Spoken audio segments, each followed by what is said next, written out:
అందరికీ నమస్కారం. आप सभी को ब्रह्मर्षि चक्रवर्ती राघव राव सर का नमस्कार। ఈ కార్యక్రమం ప్రారంభించే ముందు గురువు గారు పత్రి గారికి ఒక్కసారి మనం ధన్యవాదాలు చెప్పుకుందాం. इस कार्यक्रम को शुरू करने से पहले परम गुरु ब्रह्मर्षि पितामह पत्री जी को भी धन्यवाद करेंगे। ఈ రోజు మనం చెప్పుకునేది 35వ ఎపిసోడ్. आज हम यहाँ पे 35वां एपिसोड का संचालन कर रहे हैं। దేని గురించి మనం చెప్పుకుంటున్నామంటే భయం గురించి. हम भय के ऊपर चर्चा कर रहे हैं। ఇంచేతంటే లోకంలో ఎవరిని చూసినా ఏదో ఒక దాని గురించి భయపడేవారే. क्योंकि दुनिया में हर कोई किसी ना किसी चीज के ऊपर डरते रहते हैं। కొంతమంది చాలా వాటికి భయపడతారు. कुछ लोग बहुत सी बातों पे डरते हैं। మరి భయం అన్నది జీవితానికి ఖచ్చితంగా దుఃఖాన్ని కలిగించేదే. निश्चित रूप से डर जीवन में दुख लाता है। అది అజ్ఞాని యొక్క లక్షణం. यह भी अज्ञानी का ही लक्षण है। ఎవరికైతే జ్ఞానం ఉంటుందో వారు దేనికి భయపడరు. जिनके पास ज्ञान होता है वह किसी से नहीं डरते हैं। వారు అన్నిటికీ సిద్ధంగానే ఉంటారు. वो सभी चीज के लिए तैयार रहते हैं। అంతేకాదు దేనికోసం వారు భయపడుతున్నారో इतना ही नहीं, जिसके लिए वे डरते हैं వాటి కారణం తెలుసుకుని उनका कारण पता करके దాంట్లోంచి బయటపడే ప్రయత్నం చేస్తారు. उसमें से बाहर निकालने का उपाय खोज लेते हैं। మరి అలా మనం జీవితంలో ఎన్నో విషయాలకి భయపడుతూ ఉంటాం. इस तरह से जीवन में हम भी अनेक विषय के ऊपर डरते रहते हैं। ఈరోజు ఇంకొక విషయం తెలుసుకుందాం. आज हम एक और विषय के बारे में समझ प्राप्त करेंगे। అందరూ రాసుకొని చెప్తాను. आप सबको यह सब लिखना है। మానవులు వృద్ధాప్యంలో मानव वृद्धावस्था में మంచాన పడకూడదని అనుకుంటాడు. बेड पे ही लेटे नहीं रहना चाहते हैं। మంచాన పడతానేమోనని భయపడతాడు. बेड पे ही आराम करते रहेंगे, उस बात से वो डरते हैं। చివరకు అదే జరుగుతుంది. और अंत में वही होता है।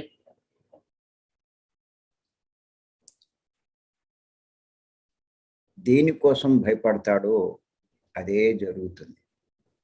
जिसके लिए डरता था वही होता है। మరి ఇటువంటి భయం నుంచి బయటపడాలంటే इस तरह का डर से बाहर आने के लिए అంటే మంచం మీద పడకూడదంటే मतलब बेड के ऊपर ही हमेशा आराम करते हुए नहीं रहना चाहते तो ఏం చెయ్యాలో తెలుసుకోవాలి. क्या करना है उसके बारे में समझ प्राप्त करेंगे। ఆ పని చేస్తే మంచం మీద పడడు. यदि यह काम करेंगे तो हम बेड के ऊपर पड़े नहीं रहेंगे। మంచం మీద పడతానేమో అనే భయం కూడా ఉండదు. बेड के ऊपर ही रह जाएंगे, उस बात का उनको डर भी नहीं रहेगा। ఇంచేతంటే మీరు కాస్త గమనిస్తే क्योंकि हम गौर से देखेंगे तो గుడికి వెళ్ళిన వారు కానీ, मंदिर जाने वाले लोग, చర్చిలకి వెళ్ళేవారు కానీ, चर्च में जाने वाले लोग,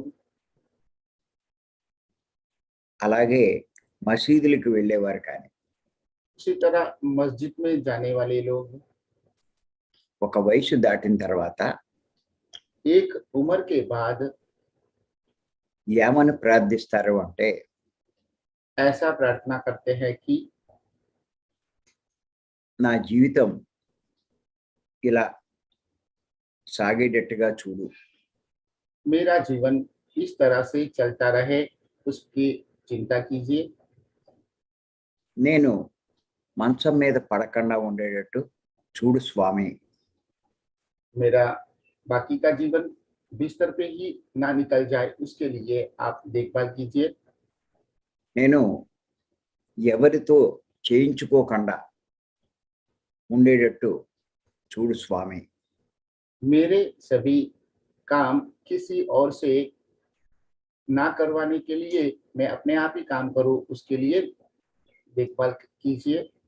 నా పనులు నేను చేసుకుంటూ मेरे सभी काम मैं करते हुए జీవితం చాలించేటట్టు ఆశీర్వదించు స్వామి मेरा जीवन चलता रहे, उस तरह का आशीर्वाद दीजिए स्वामी।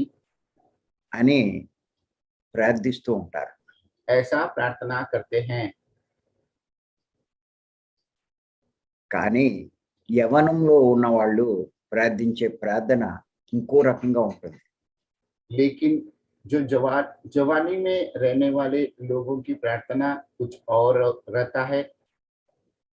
వాళ్ళు భోగాలు కోరుకుంటారు, वो लोग भोग प्राप्त करने के लिए प्रार्थना करते हैं, సంపదలు కోరుకుంటారు, संपत्ति प्राप्त करने के लिए प्रार्थना करते हैं, ధనాన్ని కోరుకుంటారు. धन प्राप्त करने के लिए प्रार्थना करते हैं। కానీ लेकिन ఒక వయసు మళ్ళిన వారు एक उम्र के बाद వృద్ధాప్యం గురించే ప్రార్థిస్తూ ఉంటారు. बुढ़ापे के लिए ही प्रार्थना करते हैं।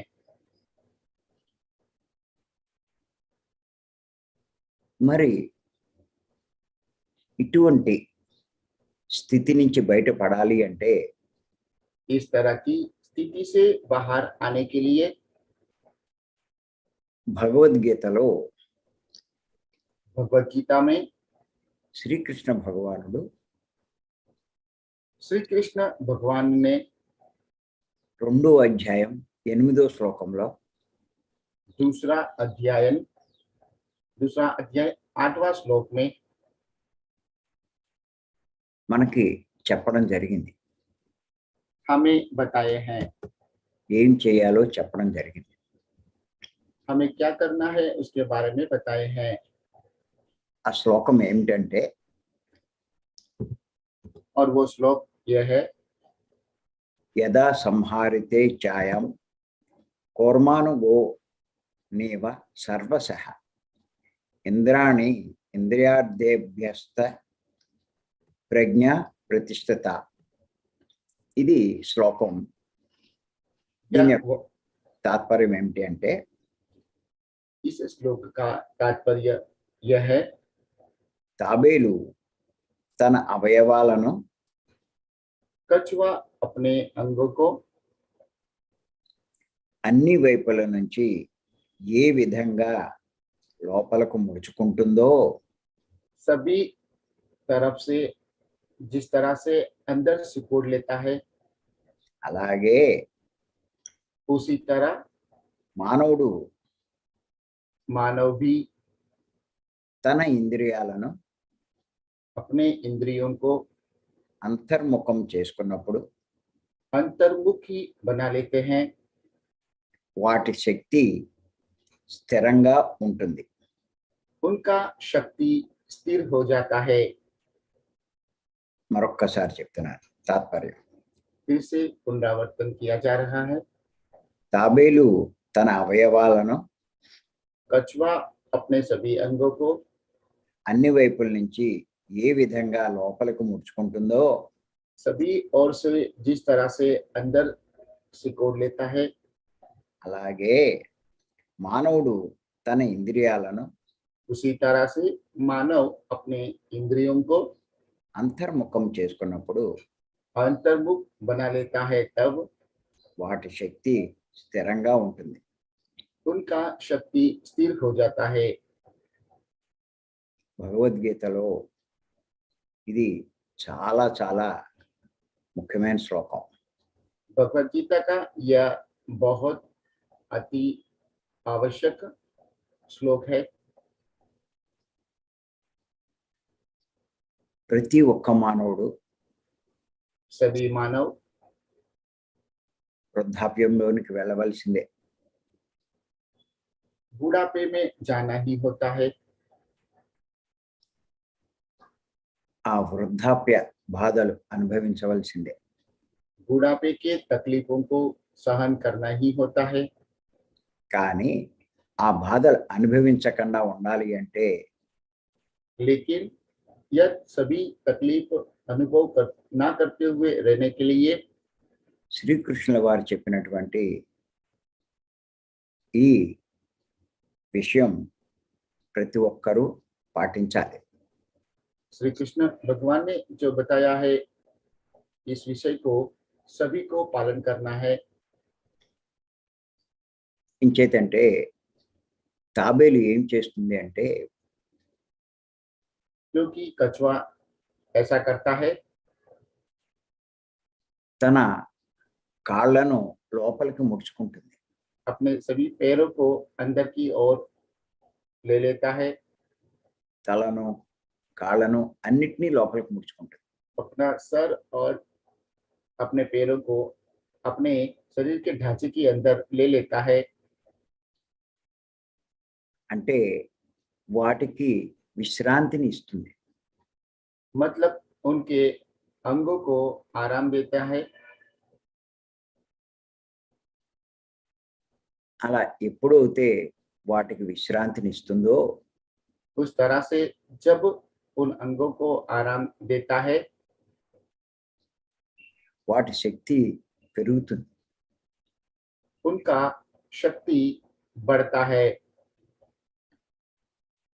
ఎప్పుడైనా దానికి అవసరమైనప్పుడు जब भी उन्हें उन अंगों की जरूरत होता है, వాటిని బయటికి తీసి उन्हें बाहर निकालकर ఉపయోగించుకుంటుంది.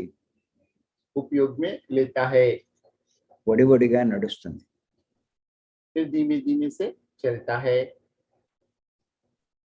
అలా చేయకుండా इस तरह से ना करते हुए అస్తమాను ఆ కాళ్ళ మీదే నిలబడితే हमेशा अपने पैरों पे ही खड़े रहेंगे तो వాటి శక్తి కోల్పోయి उनका शक्ति कम हो जाता है. అవసరమైనప్పుడు నడవలేని స్థితికి చేరుకుంటుంది. जरूरत आने पर ना चलने की स्थिति में आ जाता है ఎంతో ఇబ్బంది పడుతుంది. और बहुत दुखी हो जाता है.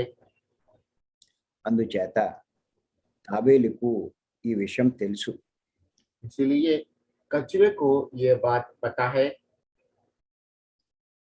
అందుకే ఇది అవసరం లేనప్పుడు తన అవయవాలను అంతర్ముఖం చేసుకుంటుంది. इसलिए कछुआ जरूरत ना होने पर अपने अंगों को अंतर्मुख बना लेता है. అలాగే उसी तरह మానవుడు కూడా मानव को भी వృద్ధాప్యంలో वृद्धावस्था में తన అవయవాలన్నీ अपने सभी अंगों को శక్తివంతంగా పనిచేయాలి అంటే शक्ति पूर्वक काम करने के लिए అవసరం లేనప్పుడు जरूरत ना होने पर తన అవయవాలను अपने अंगों को అంతర్ముఖం చేయాలి. अंतर्मुख बना लेना है। అప్పుడు వారి శక్తి జీవితాంతం ఒకే విధంగా ఉంటుంది. तभी उनकी शक्ति जीवन भर एक जैसा ही रहता है।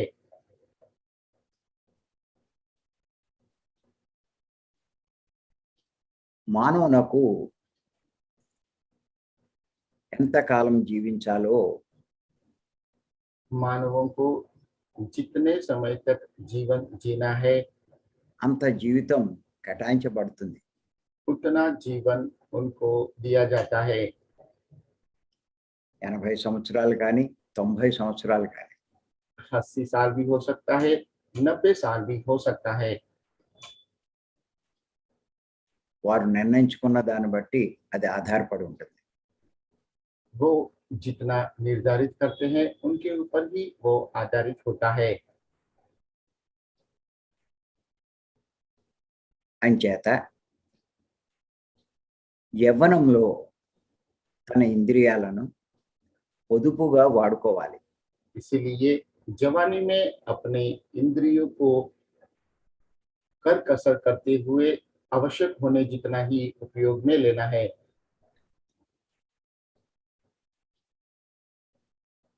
అవసరం లేనప్పుడు కళ్ళను మూసుకోవాలి. जरूरत ना होने पर आंखें बंद कर लेना चाहिए। నోటును మూసుకొని మాట్లాడకుండా ఉండాలి. मुंह बंद करते हुए बातें नहीं करना चाहिए। చేతులు కాళ్ళు పని చేయకుండా వాటికి విశ్రాంతినివ్వాలి. हाथ और पैरों को काम ना देते हुए उनको आराम देना चाहिए। అప్పుడు వారి ఇంద్రియాలు ఎప్పుడూ శక్తివంతంగా ఉంటాయి. तभी उनके सभी इंद्रिय हमेशा शक्तिवान रहते हैं, रहेंगे। ఎంచేతంటే మనం చాలా మందిని చూస్తున్నాం. क्योंकि हम बहुत से लोगों को देख रहे हैं, వారు ముసలితనం వచ్చేసరికి वो लोग बुढ़ापा आते आते వారి యొక్క చూపు తగ్గిపోతుంది. उनकी आंखों की दृष्टि कम हो जाती है, మాట స్పష్టత కోల్పోతారు. बात स्पष्ट रूप से नहीं कर पाते हैं, వారి యొక్క జ్ఞాపక శక్తి కూడా కోల్పోతూ ఉంటారు. उनकी याद शक्ति भी कम हो जाती है, నడవలేరు, चल नहीं पाते हैं, తమ పని తాము చేసుకోలేరు. अपना काम खुद नहीं कर सकते हैं,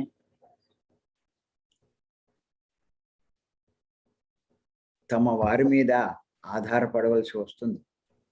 अपने लोगों के ऊपर आधारित हो जाना पड़ता है। ఏ పిల్లలకు అయితే వాళ్ళు సేవలు చేశారో వాళ్ళ మీద ఆధారపడవలసి వస్తుంది.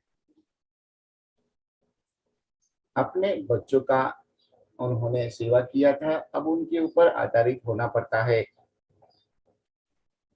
వారు వీరిని పట్టించుకోరు.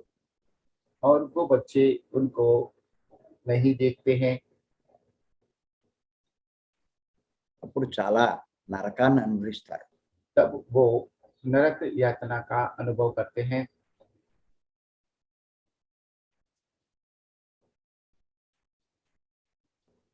అందుచేత इसीलिए ఎప్పుడైతే యవ్వనంలో ఉన్నప్పుడు जब जवानी में रहते हैं ఈ ఇంద్రియాలకు इन इंद्रियों को అవసరం లేనప్పుడు जरूरत ना होने पर విశ్రాంతినిస్తారో आराम देते हैं, జీవించి ఉన్నంత కాలము जीवंत रहेंगे तब तक అన్నీ ఉపయోగించుకోగలుగుతారు. सबका उपयोग कर पाएंगे। మంచం మీద పడవలసిన అవసరం ఉండదు. बिस्तर तक सीमित नहीं रहेंगे।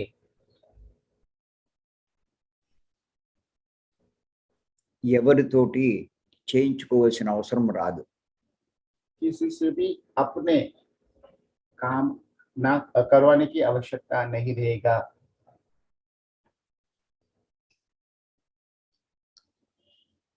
అందుకోసమే శ్రీకృష్ణుల వారు ఈ శ్లోకం ద్వారా ఈ విషయం చెప్పడం జరిగింది.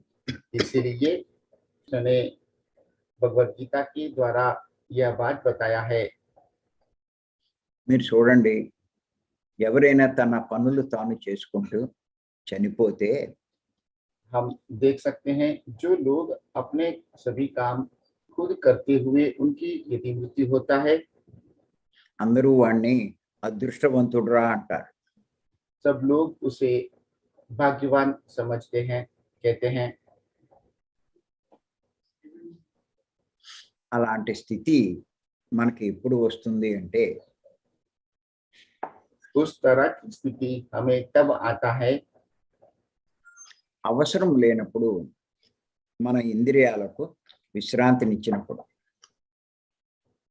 जरूरत न होने पर अपने इंद्रियों को आराम देते हैं, तब आता है।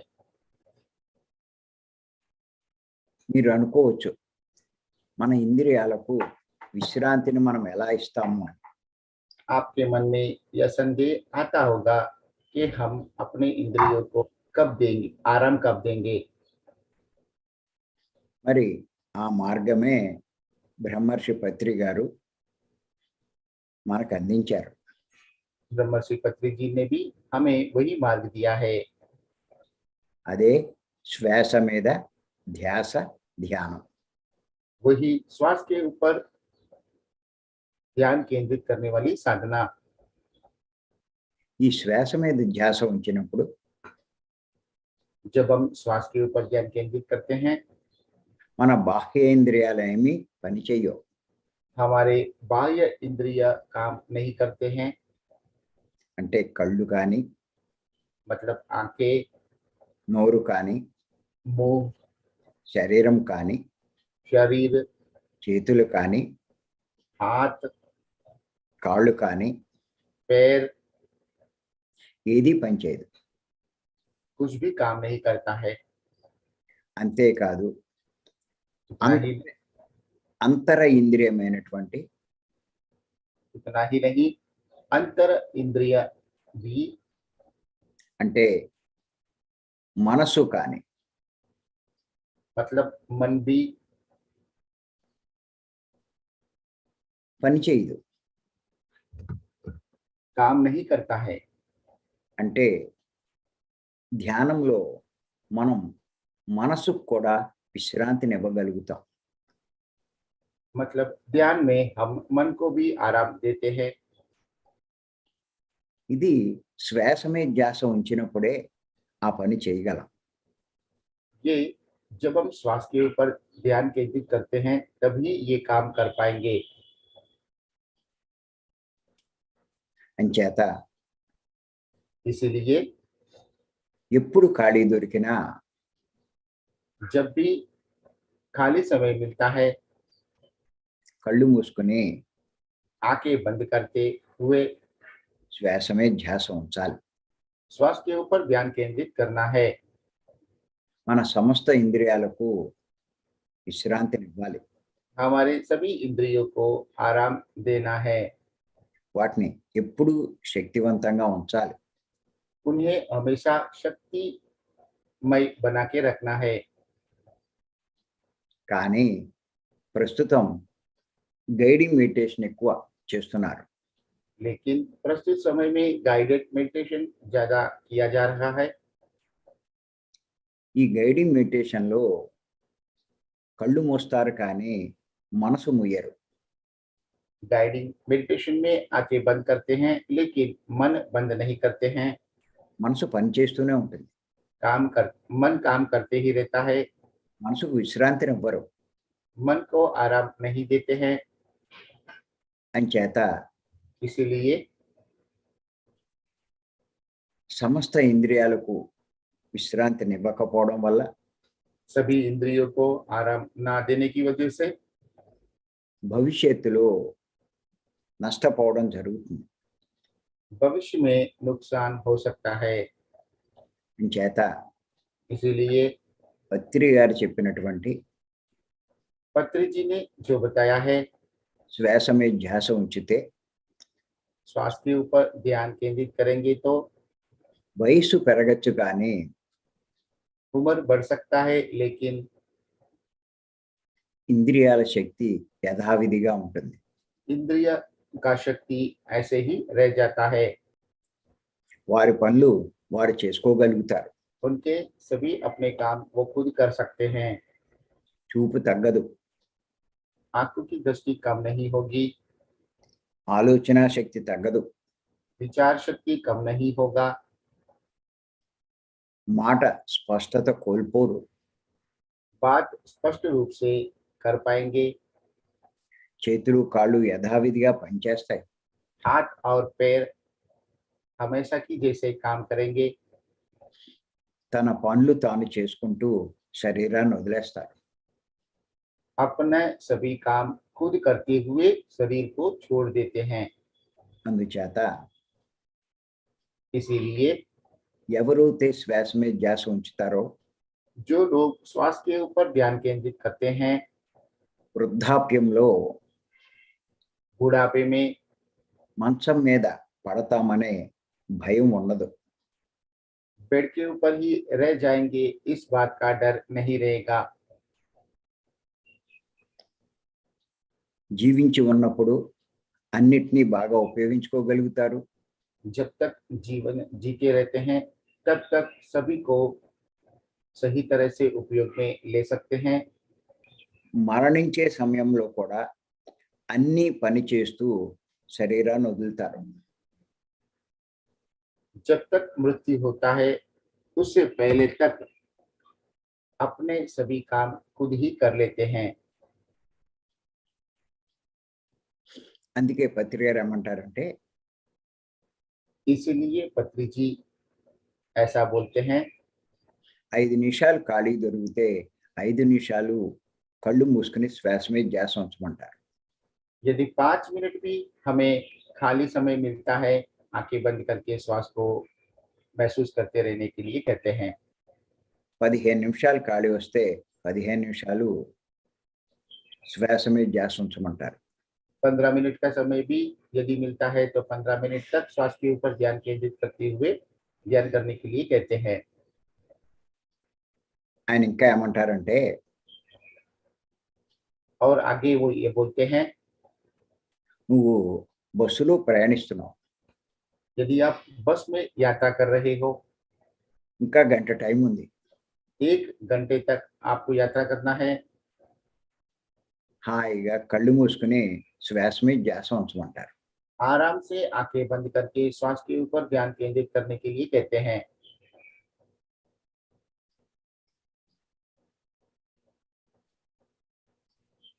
అప్పుడు నీకు ప్రయాణము గడిచిపోతుంది. ऐसा करने से आपकी यात्रा भी आराम से निकल जाता है, నీ ఇంద్రియాలకు శక్తి పెరుగుతుంది. आपके इंद्रियों का ऊर्जा भी बढ़ जाता है ఆ విశ్వశక్తి కూడా మనకి వస్తుంది. और विश्व शक्ति भी हम प्राप्त कर सकेंगे। అలాగే उसी तरह మనం రైల్లో ప్రయాణిస్తున్నా रेल यात्रा में भी ఖాళీ ఆ ప్రయాణంలో శ్వాస మీద ధ్యాస ఉంచి కూర్చోవాలి. हमें श्वास के ऊपर ध्यान केंद्रित करते हुए बैठे रहना चाहिए। ఎక్కడ ఖాళీ దొరికినా అక్కడ కూర్చుంటూ ఉండాలి. जब भी जहाँ पे भी खाली समय मिलता है तो तभी हमें बैठना चाहिए। అదే పత్రి గారు చెప్తారు. यही बात पत्री जी हमेशा कहते हैं। అంచేత వృద్ధాప్యంలో इसीलिए बुढ़ापे में మంచం మీద పడతామేమో అనే భయం అవసరం లేదు. बिस्तर पे ही लेटे रहेंगे, ऐसा डर महसूस करने की आवश्यकता नहीं रहेगा। మరి ఆ సమస్య నుంచి మనల్ని బయటపడేసేదే ఈ శ్వాస మీద ధ్యాస ధ్యానం. उस समस्या से हमें बाहर निकालने वाला मार्ग ही श्वास के ऊपर ध्यान केंद्रित करने वाली ध्यान साधना। చాలా మంది ఏముంది కళ్ళు మూసుకుంటే అనుకుంటారు. बहुत से लोग ये सोचते हैं आंखें बंद करने से क्या मिलता है, కానీ అన్నీ మనకి లభిస్తాయి. लेकिन सब कुछ हमें मिलते हैं। ఎన్నో లాభాలు మనం పొందగలుగుతాం. अनेक लाभ हम प्राप्त कर सकते हैं। అంత గొప్పది ఈ శ్వాస మీద ధ్యాస. इतना महान है यह श्वास के ऊपर ध्यान केंद्रित करने वाली ध्यान साधना। ఆ పనే మనం ప్రతిరోజు చేస్తున్నాం. और हम सब प्रतिदिन वही काम कर रहे हैं। మరి నిజంగా మనం ఎంతో అదృష్టవంతులం. वास्तव में हम सब बहुत भाग्यवान हैं। నేనేం చెప్తానంటే ఈ ఉదయం పూటే కాదు, రాత్రి పడుకునేటప్పుడు కూడా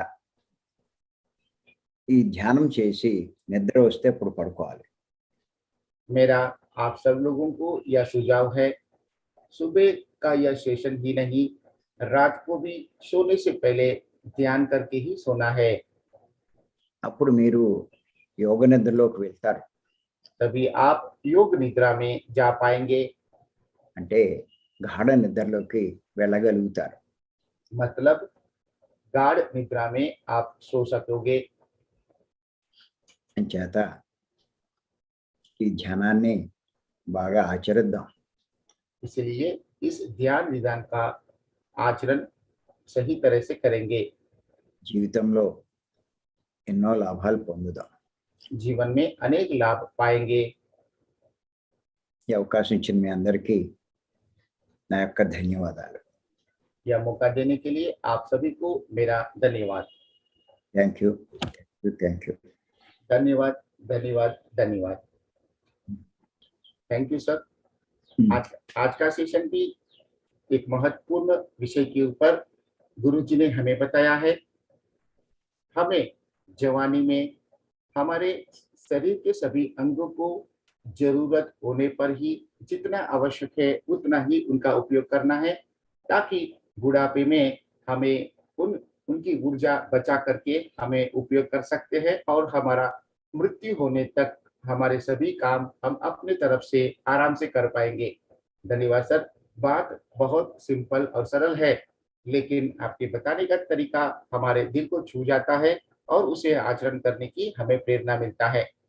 आज का इस सेशन के इस विषय के ऊपर किसी को भी संदेह है अथवा सुझाव है तो निश्चित रूप से हैंड रेस करके आप बात कर सकते हैं।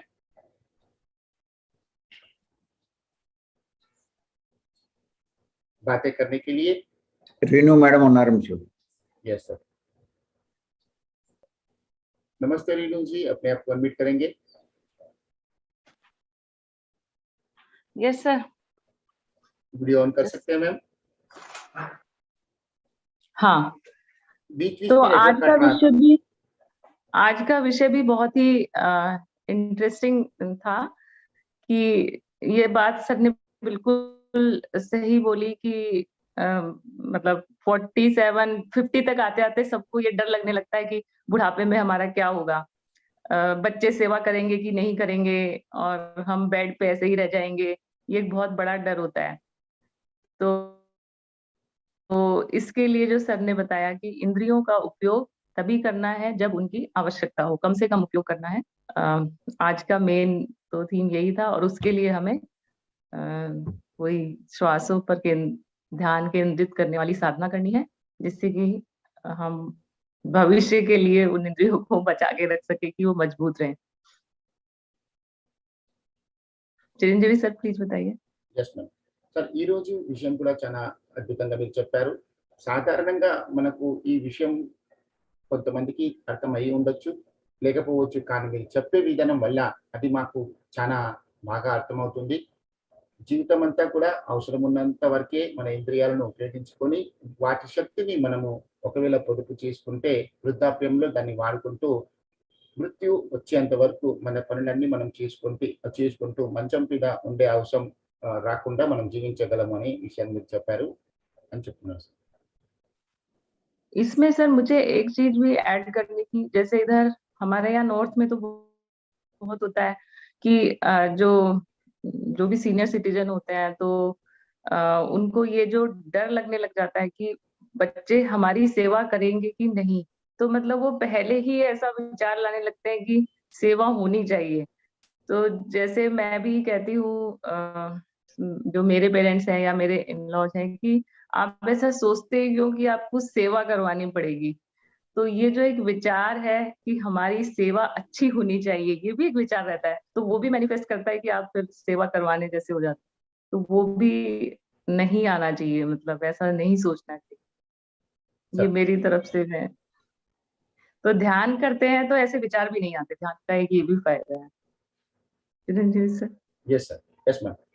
సార్, నార్త్ ఇండియాలో చాలా మంది వృద్ధులు తన వృద్ధాప్యంలో వారి యొక్క సేవలన్నీ కూడా సరిగా వాళ్ళు కావాలని కోరుకుంటూ ఉంటారు. అంటే వాళ్ళు తన అమ్మవారైనా కూడా వాళ్ళ అత్తగారి పక్షంలో కూడా అందరూ కూడా వారి నుండి సరిగా సేవలు కావాలని కోరుకుంటూ ఉంటారు. అంటే ఈ విధంగా కోరుకుంటూ ఉండడం వల్ల కూడా వారికి అలాంటి స్థితి వస్తుంది కావచ్చు. కానీ ధ్యానం సరిగా మనం చేస్తే ఆ పరిస్థితి నుండి మనం బయటికి వెళ్ళగలమని నాకు ఈరోజు అర్థమైన విషయం వాళ్ళు చెప్తున్నారు sir. Madam, not Yes, sir. only in North India, the whole world, the same problem. अच्छा, okay. I don't know about other cultures mainly, means that's why I said North India. The And they problems feel of every human being is the same, madam. Yeah, and they feel pride कि हाँ हमारी सेवा हो रही है, मतलब तो मैं हमेशा बोलती हूँ कि आपको ऐसा टाइम ही क्यों आए कि आपको सेवा करवानी पड़े। तो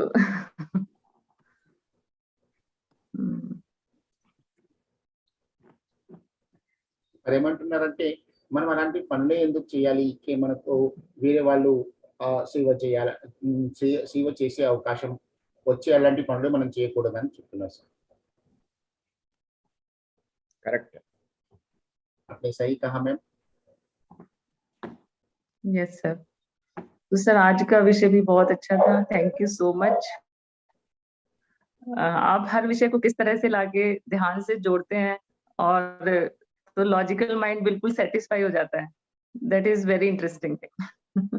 సార్, మీరు ప్రతి విషయాన్ని ఎంత అద్భుతంగా వివరిస్తారంటే చివరికి దాన్ని ధ్యానంతో ఉన్న సంబంధాన్ని మాకు చెప్తారు. దానివల్ల మా లాజికల్ మైండ్ దాన్ని పూర్తిగా అర్థం చేసుకుని స్వీకరిస్తుంది అని చెప్తున్నారు సార్. అంతేకాదు మేడం, ఈ ధ్యానం అన్నది ఒక్క రోగాల కోసమే కాదు, ఎన్నో లాభాలు మనం పొందొచ్చు. इतना ही नहीं है, यह ध्यान सिर्फ बीमारियों के लिए नहीं है, अनेक तरह के लाभ हम पा सकते हैं. మనం ఎంతసేపు రోగాల మీదే ఫోకస్ చేస్తున్నాం. हम हमेशा बीमारियों के ऊपर ही ध्यान केंद्रित कर रहे हैं.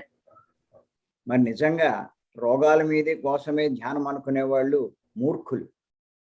वास्तव में बीमारियों के लिए ही ध्यान है ऐसा सोचने वाले मूर्ख है. ధ్యానం వల్ల కొన్ని వందల లాభాలు ఉన్నాయి.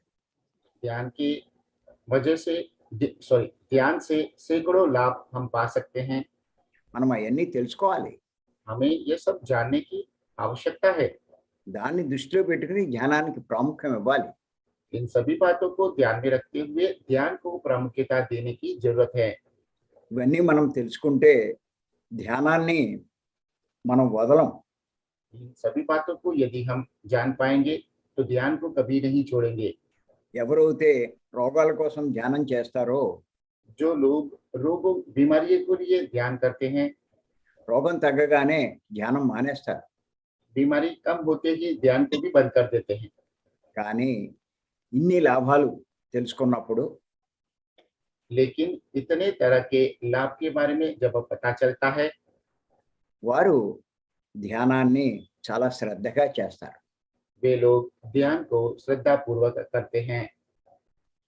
రోగాల కోసమే ధ్యానం అనుకున్న వాళ్ళు बीमारियों के लिए ही ध्यान है ऐसा मानने वाले ఆరోగ్యంగా ఉన్నవాడు ధ్యానం మీద ఆసక్తి చూపించడు. जो लोग स्वस्थ है वो ध्यान के ऊपर अपना इंटरेस्ट नहीं दिखाता है, అంచేత ఇవన్నీ తెలుసుకోవాలి. इसलिए हमें ये सभी बातें जानने की आवश्यकता है। అందుకే ఇవన్నీ తెలుసుకున్నారు కాబట్టే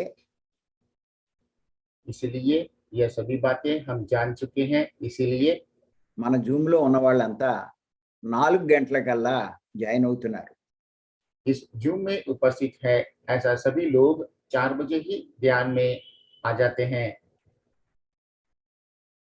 మరి 4 కాడి నుంచి 6:30 దాకా మరి ఇంచక్క ధ్యానం చేస్తున్నారు. 4 बजे से लेकर 6:30 बजे तक बहुत ही सही और सही रूप से ध्यान करते हैं। వారు భవిష్యత్తులో ఏ సమస్యను ఎదుర్కోరు. ये लोग भविष्य में किसी भी समस्या का सामना नहीं करेंगे। అంతేకాదు వచ్చే సమస్యలను కూడా పరిష్కరించుకోగలుగుతారు. उतना ही नहीं, यदि कोई समस्या आता है तो भी उसका उपाय खोज लेंगे। అంత గొప్పది ఈ ధ్యానం. इतना महान है यह ध्यान। చేత ప్రతి ఒక్కరూ ఈ ధ్యానాన్ని అంటే ఈ శ్వాస మీద ధ్యాస ఆచరించండి. इसलिए हर किसी को इस ध्यान को मतलब श्वास के ऊपर ध्यान केंद्रित करने वाली साधना का आचरण कीजिए। Thank you madam. धन्यवाद। Thank you sir, ma'am. Thank you so much sir. Thank you ma'am. और किसी को बात करना है तो कृपया। గీతాంజలి గీత మేడం ఉంటారు. नमस्ते गीता जी, अपने आप को अनम्यूट करेंगे। नमस्ते तटवर्ती राघवराव सर, నమస్తే మేడం. आपके क्लास आने से मैं इतना व्यस्त हो गई हूँ स्पिरिचुअलिटी में, ध्यान में, इतना ध्यान बांटते हैं और आज का ये सेशन भी आप डर के एक लेवल को आगे बढ़ाए हैं। मैं आगे बोलूं? एक मिनिट सर, ట్రాన్స్లేషన్ చేయమంటారా సార్? చెయ్యి.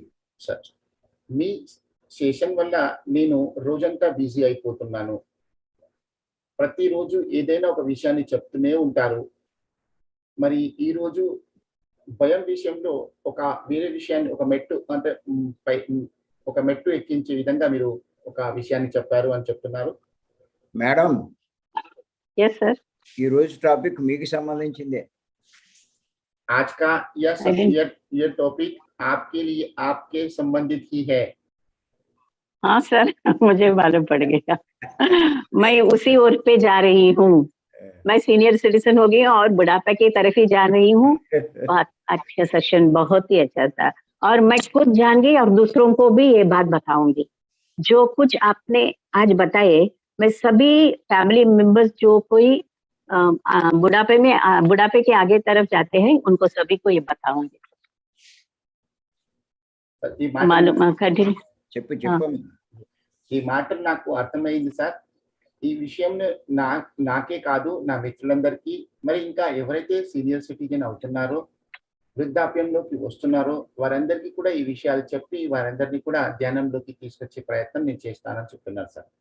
Madam, yes sir. ఎందుచేతనంటే పత్రి గారు ఒక సందర్భంగా ఈ విషయమే చెప్పారు. क्योंकि पत्री जी ने एक संदर्भ में यही विषय बताया है। చిన్నపిల్లల్ని ఆయన ఇంటర్వ్యూ చేసేటప్పుడు सर फर्स्ट वर्ड मिस है सर।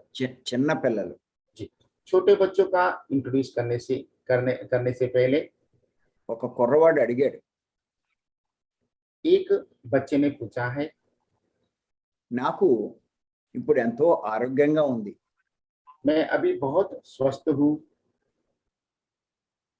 నాకు ఆర్థికంగా కూడా బాగుంది, मैं आर्थिक रूप से भी बहुत ही सही दिशा में हूँ, అన్నీ బాగున్నాయి, मेरे पास सब कुछ सही ही है, ఇప్పుడు నేను ధ్యానం ఎందుకు చేయాలి అని అడిగాడు. तो मुझे अभी ध्यान करने की क्या जरूरत है, ऐसा पूछा। ఎంచేతంటే సమస్యల కోసమే ధ్యానం అని మన వాళ్ళంతా చెప్తున్నారు. क्योंकि हमारे सभी मास्टर समस्याओं के निवारण के लिए ही ध्यान है ऐसा बोल रहे हैं ना। మరి అన్నీ నాకు బాగున్నప్పుడు నేను ఎందుకు చెయ్యాలి అని వాడు అడిగాడు. यदि मेरे सभी काम सही है, मेरे सभी परिस्थिति सही है, तो मुझे क्यों ध्यान करना चाहिए, ऐसा उन्होंने पूछा। అప్పుడు పత్రి గారు ఏం చెప్పారంటే, तभी पत्री जी ने यह बोला, నువ్వు ఇప్పుడు అన్నీ బాగున్నాయి అని అనుకుంటున్నావు. आप अभी सब कुछ सही है ऐसा सोच रहे हो, నీకు ఇప్పుడే బాగుండాలా, నీ జీవితం అంతా ఇలా ఉండాలా? आपको अभी ही सही रहने की आवश्यकता है कि जीवन भर सही रहना चाहिए। అంటే అప్పుడు వాడు అన్నాడు, నా జీవితం అంతా ఇలాగేనే ఉండాలి అన్నాడు. तभी उस बच्चे ने जवाब दिया, मेरा जीवन भर मुझे यही सभी परिस्थिति मुझे रहना चाहिए, ऐसा कहा। మరి నీ జీవితం అంతా ఇలా ఉండాలి అంటే నువ్వు ఇప్పటి నుంచే ధ్యానం చెయ్యి అని చెప్పారు. यदि जीवन भर आप ऐसे ही रहना चाहते हो तो उसके लिए आप ध्यान कीजिए। అంచేత నువ్వు ఇప్పటి నుంచి ధ్యానం చేస్తే నీ జీవితం అంతా ఇలా ఉండగలుగుతావు. इसलिए आज ही अभी से ही आप ध्यान करोगे तो आपका पूरा जीवन भर आप ऐसे ही रह पाओगे। అందుకోసమే ధ్యానం అని చెప్పారు. इसीलिए ही ध्यान है, ऐसा उन्होंने कहा है। Yes, sir. Understand madam? Yes, yes, sir. Very nicely. आप तो ऐसे सिंपल शब्द में और उदाहरण देके कहने में आप तो माहिर ही है सर, आपको कोई निकर नहीं कर सकता। आप प्रत्येक सेशन में कुछ ना कुछ उदाहरण देके भगवत गीता के श्लोक से हमें सब कुछ क्लियर कर देते हैं। ये आपके एक स्पेशलिटी है सर। సార్, మీరు ప్రతి విషయాన్ని భగవద్గీతలో ఉన్నటువంటి ఆ శ్లోకానికి వివరించి ఆ విషయాన్ని పూర్తిగా అర్థమయ్యే విధంగా మీరు చెప్తారు. ఇదే మీ స్పెషాలిటీ అని చెప్తున్నారు సార్. మేడం, तो आज भी हाँ सर, పత్రి గారు ఏం చెప్పారో ఆ విషయాలన్నీ భగవద్గీతలో కూడా చెప్పబడినాయి. हाँ हम्म, पत्री जी ने अभी तक जितने भी विषय बताए हैं वो सब भगवत हाँ भी है। हाँ हाँ सर, या आप कभी भी पत्री जी के नाम ही लेते हैं, कुछ भी कहिए पत्री जी के नाम लेते हैं, तो आप कितने सिंसियरली उनके सब भाषा लेक्चर सुन के हमें पहुंचाते हैं। हम लोग तो बहुत आभारी है आप। సార్, మీరు ప్రతి మాటలో పత్రి జీ గారి మాటలే చెప్తూ ఉంటారు, వారి గురించి వివరిస్తూ ఉంటారు. మీరు ఆయనను ఎంత శ్రద్ధపూర్వకంగా ఆచరిస్తారో అది మాకు అర్థమవుతుంది అని చెప్తున్నారు సార్. हाँ आगे बढ़ूं सर, आगे बताओ। 2-3 इम्पोर्टेंट सेंटेंस हाँ। मुझे बहुत ही अच्छा लगा। आपने जो बताए तो उसमें बोलिए 3 मैम। सेंटेंस मुझे, हाँ बोलिए बोलिए। आपने कहा कि बुढ़ापे में हमें एक डर होता है कि हम बिस्तर पे न लेट जाए, इसलिए हम भगवान से प्रार्थना करते हैं। ये बहुत गलत बात है। उसके बजाय हम ध्यान में बैठेंगे तो इस डर भी दूर हो जाएंगे। सर अब बताइए। సార్, వృద్ధాప్యంలో మనం మంచం మీదే పడి ఉండకుండా ఉండాలని మనం ప్రార్థన చేస్తాము. ఇది ఖచ్చితంగా తప్పు అని చెప్తున్నారు. దానికి అంతకంటే మనం ధ్యానం చేస్తే ఇంకా బాగుంటుంది అని చెప్తున్నారు. और आपने कछुआ के उदाहरण देखे, हम बुढ़ापे में ये डर नहीं होना चाहिए, इसे हम कैसे अपने आप को बचा सकते हैं, बहुत ही अच्छी तरह से आपने समझाए।